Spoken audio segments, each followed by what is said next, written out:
Imagine a virus so deadly that entire communities once fell silent in its wake. A virus capable of spreading fear across continents.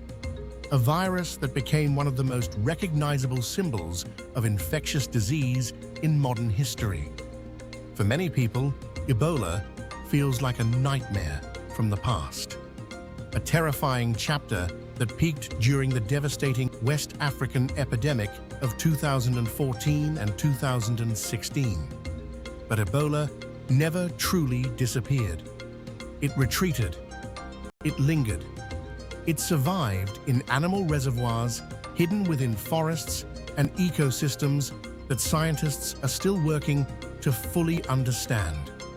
And now, once again, the world is watching. Recent outbreaks in Africa have reminded health officials that Ebola remains one of the most dangerous infectious diseases known to humanity. New cases have emerged. New investigations are underway. And scientists are racing to answer an unsettling question. Why does Ebola keep coming back? Today, we are exploring the re-emergence of Ebola. Its history, its biology, its devastating impact on human populations. The recent outbreaks that have placed health authorities on alert, and the challenges that continue to confront the global public health community. This is the story of one of the deadliest viruses ever discovered. The story of Ebola. The Ebola virus first came to global attention in 1976. Two separate outbreaks occurred almost simultaneously in Central Africa.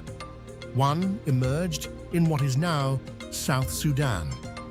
The other appeared in what is now the Democratic Republic of the Congo, near a small river called the Ebola River. The virus would ultimately take its name from that river.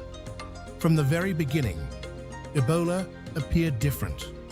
Patients developed high fevers, severe weakness, vomiting, diarrhea, internal and external bleeding, and in many cases, death. The fatality rates were staggering. In some outbreaks, more than half of infected patients died. Scientists quickly realized they were dealing with an entirely new type of viral threat. A member of a family known as filoviruses, named for their thread-like appearance under the microscope. For decades, Ebola outbreaks remained relatively limited. Most occurred in remote regions. Health authorities would identify cases, isolate patients, trace contacts, and eventually bring outbreaks under control. The virus was feared, but it was largely viewed as a regional public health challenge. That perception changed dramatically in 2014. In a small village in Guinea, a young child became ill. Investigators later identified the child as the likely first known case in what would become the largest Ebola outbreak in recorded history. From Guinea, the virus spread into neighboring Sierra Leone and Liberia. Urban transmission accelerated. Healthcare systems became overwhelmed.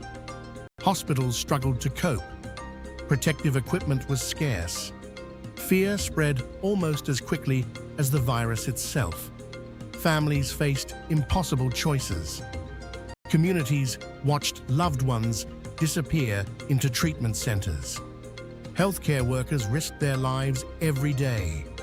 By the time the epidemic ended, more than 28,000 cases had been reported. More than 11,000 people had died. The outbreak fundamentally changed how the world viewed Ebola. It demonstrated that a disease once associated primarily with isolated outbreaks could become an international emergency. Governments responded. Research funding increased. Surveillance systems improved.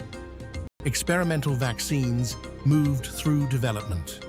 Scientists accelerated efforts to better understand how the virus spreads. One of the most important discoveries involved the role of animal reservoirs. Unlike diseases that require constant human transmission, Ebola can survive in nature. Researchers believe certain species of fruit bats serve as natural hosts. The animals may carry the virus without becoming severely ill. Humans can become exposed through contact with infected wildlife. That means even after an outbreak ends, the virus may still exist in the environment, waiting, hidden, ready to reappear under the right conditions. This is one reason Ebola remains such a persistent threat. Even when human transmission stops, the ecological conditions that allow the virus to exist often remain unchanged. Deforestation, population growth, expansion into wildlife habitats, and increased interaction between humans and animals may all influence future outbreaks. Then there is another challenge. The virus may sometimes persist in survivors. Years of research following the West African epidemic revealed that Ebola can remain in certain parts of the body even after recovery.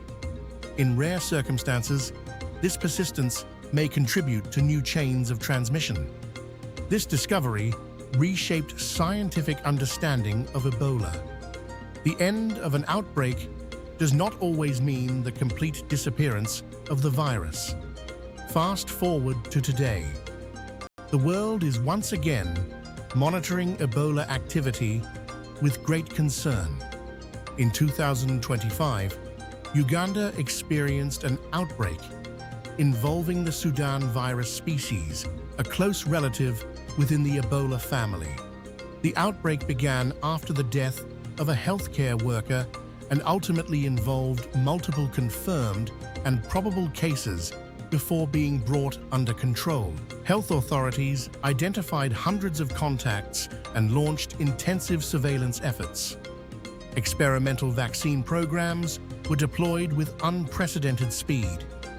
Health officials declared the outbreak over after 42 days without new cases.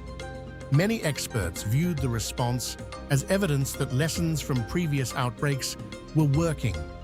Rapid diagnostics, contact tracing, community engagement, and international cooperation helped prevent wider spread. But the story did not end there.